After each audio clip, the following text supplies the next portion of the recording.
Today is November 10th in the year 2005. I'm Karen Herman with the Archive of American Television, and it is my great pleasure to be interviewing Charles Strouse here at his home in New York City. Okay, we're going to start right from the beginning, and our first question is, what was your name at birth? I think Charles Louis Strouse.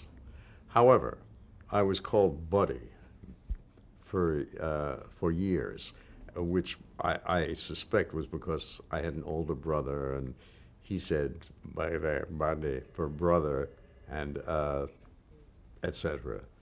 So I was Buddy all through school, high school, college, and the first part of my career. And it was only when I met my wife, and there were a lot of mix-ups in our lives about being Buddy, and also I had a successful show on Broadway, that she said, you should be called by your real name, which is more appropriate for a composer. Did people have trouble recognizing that you had kind of changed it? At the very beginning, and some people right up until the very end. I mean, Leonard Bernstein always called me Buddy. Aaron Copland always called me Buddy. I was friends with Burt Bacharach. We came from the same neighborhood in New York, and Burt's was Happy Bacharach. Everyone called him Happy, and I advised them at one point. I think I had a show running first. That you ought to dump the Happy. You know, you're a composer, and his father's name was Burt. His real name is Burt. But we were both in that thing, you know, around the streets where we lived. When were you born? I was born in 1929 in New York City. What was the date? June 7th. And is that where you grew up? Excuse me? Is that where you grew up? I grew up in New York. I've been a New Yorker all my life, except for, you know, studying in France and in the Eastman School of Music in Rochester, New York. I'm a real New Yorker. Love the town. Yeah. What was your father's name? My father's name was Ira. What did he do? Well, he was in the tobacco business, but not the usual kind of tobacco business. He worked in a corporation, an agricultural type corporation, which grew shade-grown tobacco, which was the tobacco they used on the wrappers of cigars. It was different from the inner tobacco in a cigar, the filler. And they grew that, and my father was an executive in that corporation, the American Sumatra Tobacco Corporation, and he sold shade-grown to all the various cigar companies all over the country, but particularly in the East. And your mother's name? My mother's name was Ethel. Did she work? Before she married, she had been a secretary, the usual things that women do. Never went to college, and I would say her whole life, if I were to just gloss over it, was as a housewife, the kind of woman that you're not, Karen, I would assume. You mentioned you had a brother. Any other siblings? Yes, I had a sister, too. My brother died just last year, and my sister died at 41 or 42. I think that's the dog. Okay, you're talking about your siblings.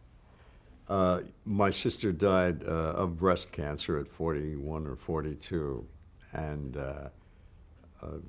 you know, although she's a statistic in the fight against, we were very close, and it was a very painful experience. She had 4 children, and all of whom were living, my nephews and niece, and that was it. And my parents are both dead. Was your household very musical growing up? My mother was the main salesman, you might say, of music. She was not highly trained, but she had a great natural jazz instinct. She played what we call stride piano, which is not easy to do. You have to kind of know the style, and women don't usually play it. And it's a kind of, I don't know, jazz, New Orleans, and she picked that up through her ear. But she could read a little bit, and I remember she took a month off and learned the Rhapsody in Blue, but she was not a professional, and but her playing infiltrated the house. My brother also played a little piano and practiced, but he never took to it, and it was a kind of journeyman effort that he turned out, as was mine. I mean, I had no idea why I went into music, but I did have a lot of rhythm, and I was a kind of show-offy kid, I guess, and the younger brother and all of that kind of thing. So my efforts, I think, were, I was cute, and I think my family, well, they did obviously encourage me, but even so, the choice was a surprising one to me, and I think to my parents. My father thought I'd go into business, brought me down to his office to show me, what it would be like to go into his business, which I hated, etc. So how did you pursue your musical aspirations? Well, when I finished high school, I went to the High School of Townsend Harris in New York, and that was a school for so-called advanced students. It was always public school. I always went to public school. But after that, I graduated that high school at 15. And so I was very young. And the first school I applied to, because they had a music school, excuse me, and a theater, and of course it was Yale with a great reputation, was Yale. And they turned me down. They said it was because I was too young. But my marks weren't that good. My last year or so in high school, I was kind of kidding around, and I didn't know what to do. I think in retrospect, I probably should have done a post-high school kind of thing. But it was the war, and the government permitted you to go all through college before drafting you. As I say, I was 15, so I could officially go through college and graduate when I was 19, but I graduated there as 18 because I did a summer school session, and I had, looking back on it, a very un-collegey experience, or maybe it was what everybody goes through, but I was very young. All the men, of course, were either older than I was or in the Army, and the women were, I mean, they just giggled over me. I mean, not in a nice way, I didn't think, but I was a kid in a college atmosphere. But I fastened on to some very intelligent people, and I think all in all it was a positive experience. I certainly graduated and felt like I was a musician, which hadn't even occurred to me before. Is there anyone in particular that you studied under that you felt really propelled your career in terms of your style? In school? There were a number of fellow students, composition students, that I wanted to emulate.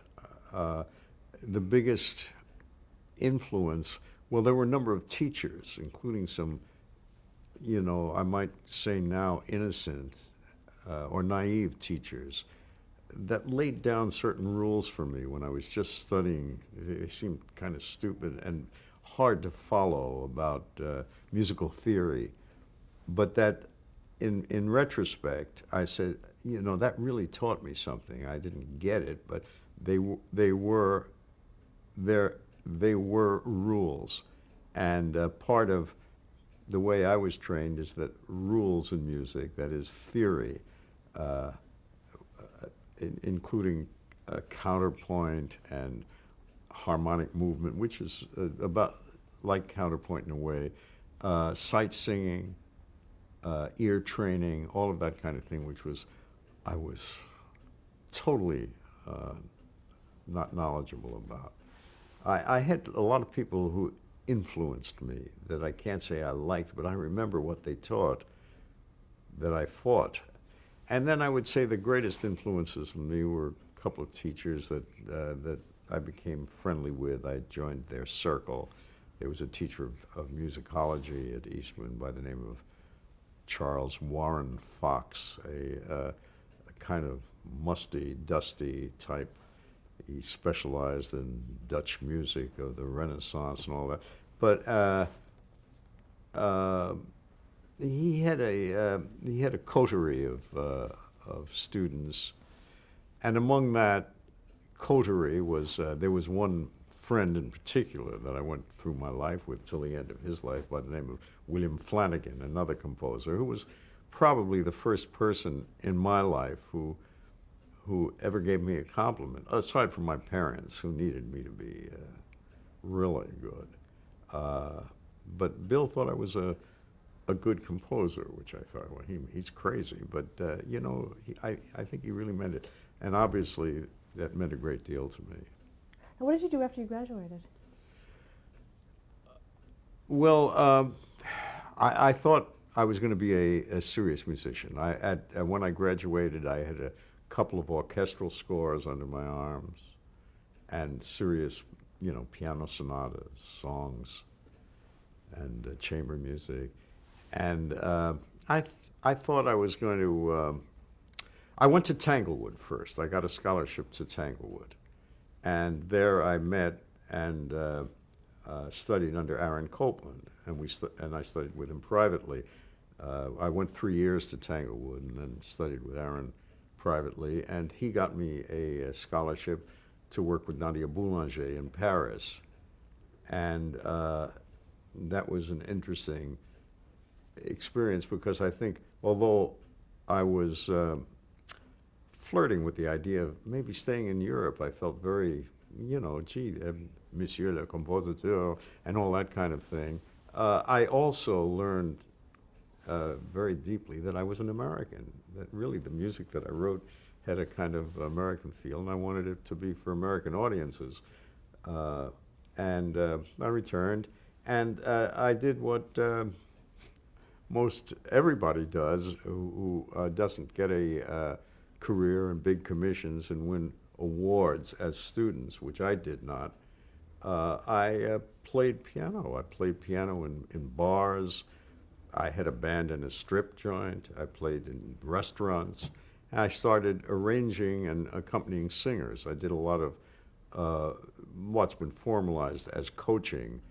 And it was something that was fairly easy for me to do. And I was popular as a coach. And so I was able to support myself. Did you do your own compositions as well? Did you play your own? Yes. When I didn't play my own compositions, but I kept writing during this time. I wrote a big two-piano sonata, I remember, and a string quartet. And I received a fellowship at the MacDowell Colony, which was a kind of honor. I mean, I was even now just about, I guess, around 20, 21. And at the time, I was also playing in ballet classes, dance class, jazz classes. So I was getting a little dexterity. And in one ballet class, I remember a choreographer who was working there, doing dance exercises and things, said that he was going up to a summer resort called Green Mansions, where they did shows, reviews every week, and would I care to be the choreographic pianist? And here I had two things on my plate for one of the few times in my life, because I had this fellowship, which was a whole summer, which meant a great deal during the summer, there's something to do, to go to the McDowell Colony, and at the same time this offer to do reviews, pop reviews at a summer resort in the Adirondacks. And I thought of the girls and the fun and the food, and I decided in favor of the summer resort. And it was probably one of the most, well, I think it was the smartest decision, but it was certainly one of the most enjoyable decisions I ever made in my life, because my life changed. I worked my rear end off. I mean, you know, being a choreographic pianist is you just play it over and over and over again. And everyone is just exhausted. But there was the great food, and I started writing songs for the show. And some of the songs failed, some succeeded, and it was just a wonderful time. And the next year, I asked Lee Adams, with whom I had met perhaps during the next year or before, I don't remember the dates exactly, if he wanted to come up with me, and he did. And I guess that was the start of our partnership. Okay, we're going to talk about with Mr. Adams and you together in a Yeah. little bit. So I'd like to cover a little bit more of your solo work before we bring you Sure. two together. Sure. What was your first professional credit My first professional? on Broadway? Credit Oh, credit. on Broadway. Well, on Broadway, I would say my first professional credit was Bye Bye Birdie, which was with Lee Adams. We wrote review materials, a lot from this place called Green Mansions. Some was put together as real reviews. One of them, a thing called Shoestring Review, was a great success in New York, a very small, very smart review. But I was writing with others then, most notably Michael Stewart. And Mike ended up being the librettist from Green Mansions, so you can see that a great deal came out of that place. But Lee wasn't my only partner then. I was working with somebody called Fred Ebb at the time. That's Lee, by the way. Okay, we're back on. You were talking about Fred, your other partnerships. Yeah, well, I worked actually with a number of people that, and during that period, including Lee. I can't remember. There was a man by the name of Fred, a young man by the name of Fred Tobias. We wrote a big hit song, actually, called Born Too Late, which was at the beginning of rock. But I settled in with Lee. We got on very well, and our aims were similar. And a man by the name of Edward Padula, who was a stage manager of a show that I was playing rehearsal piano for, I remember leaned over the pit one day and said, "Buddy," he said, "would you be interested in," he said, "I hear you compose." I said, "Oh, yeah." He said, "Would you be interested in writing a musical? I want to do a musical about," yes, anything. I mean, if he would have said about sex fiends, I would have said, great, you know. But it was turned out it was about teenagers, which I knew nothing about. And he liked he had heard some of Lee's work in the Shoestring Review, and he liked it, and he asked whether, but I mean, we were kind of joining at that point as partners anyway. Okay. Let's talk about some of your later solo work outside of your partnership with Mr. Adams. How did you come to work on Bonnie and Clyde?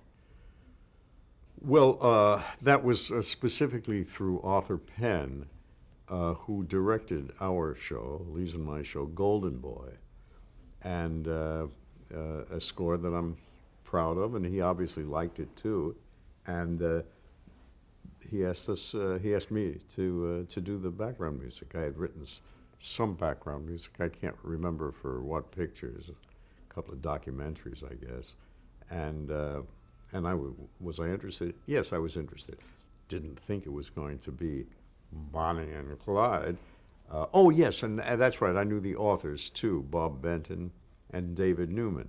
They were all in my life, because we were working on a show called It's a Bird, It's a Plane, It's Superman.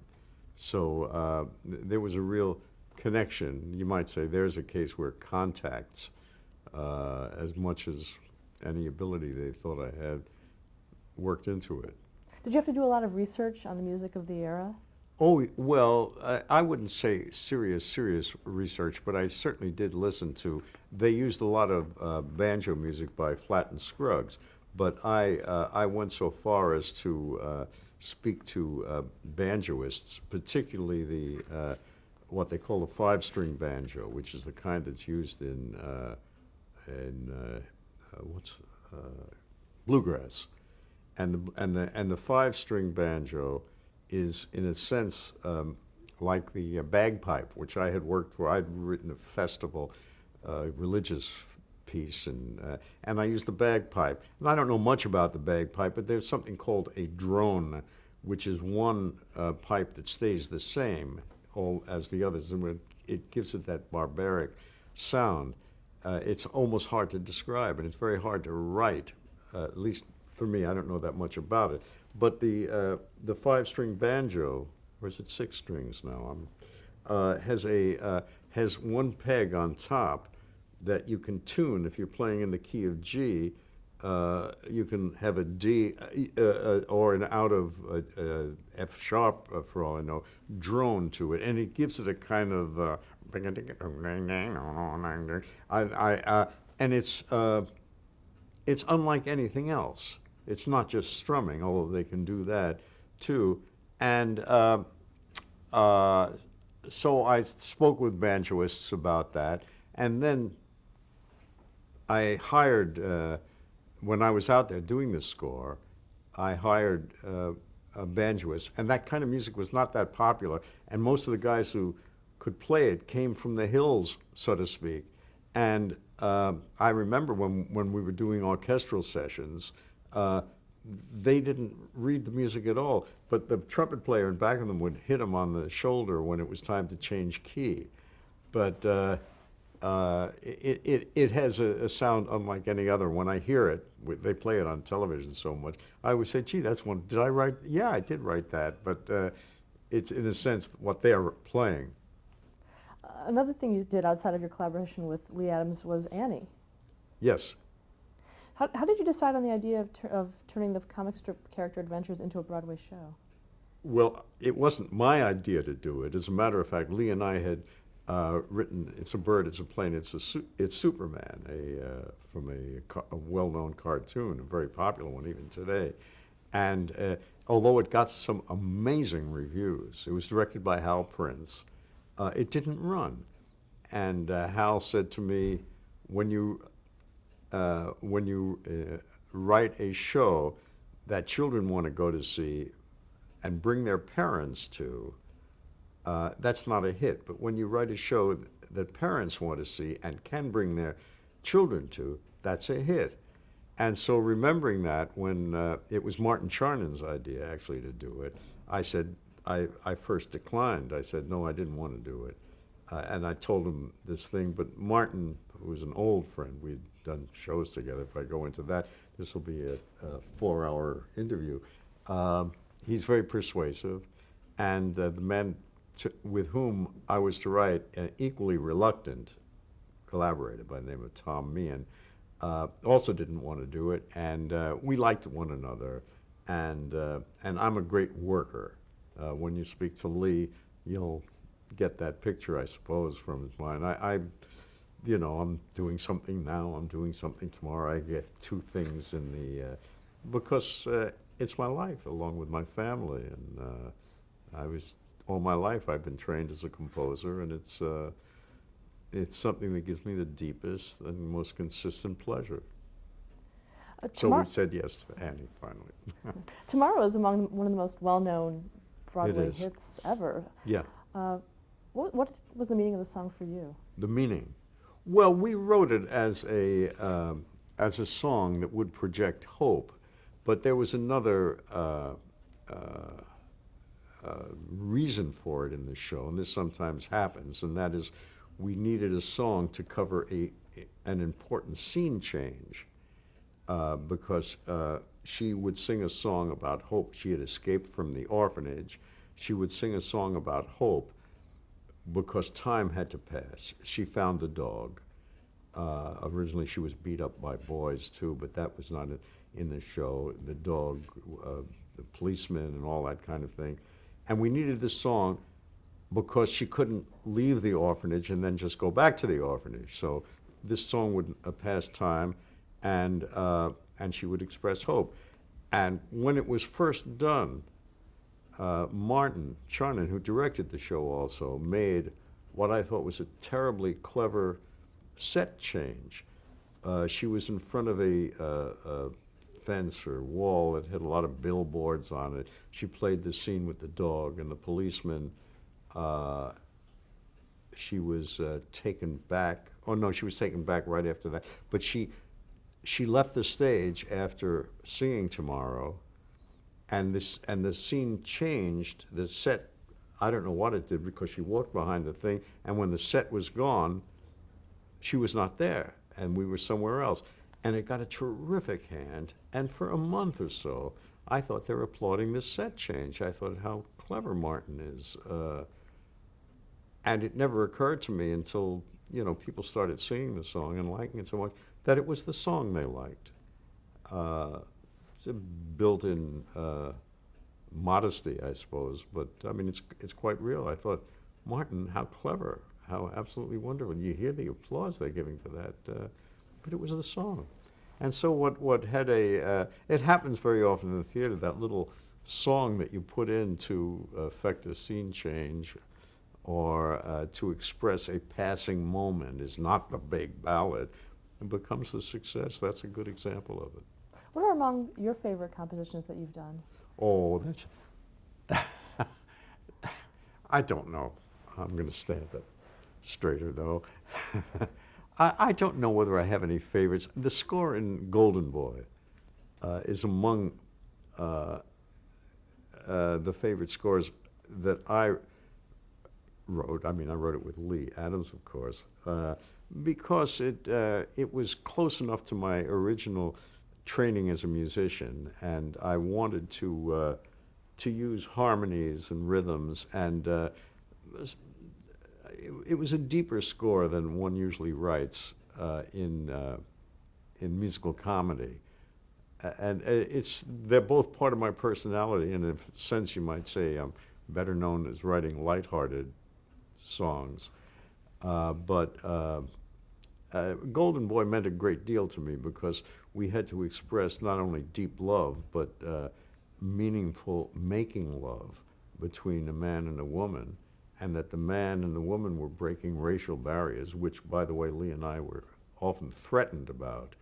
It was a very strange time in 1964, and Martin Luther King was killed towards the end of when we were playing in London, he was killed. All kinds of ferment. We had bodyguards, Lee and I, in Philadelphia, that kind of thing.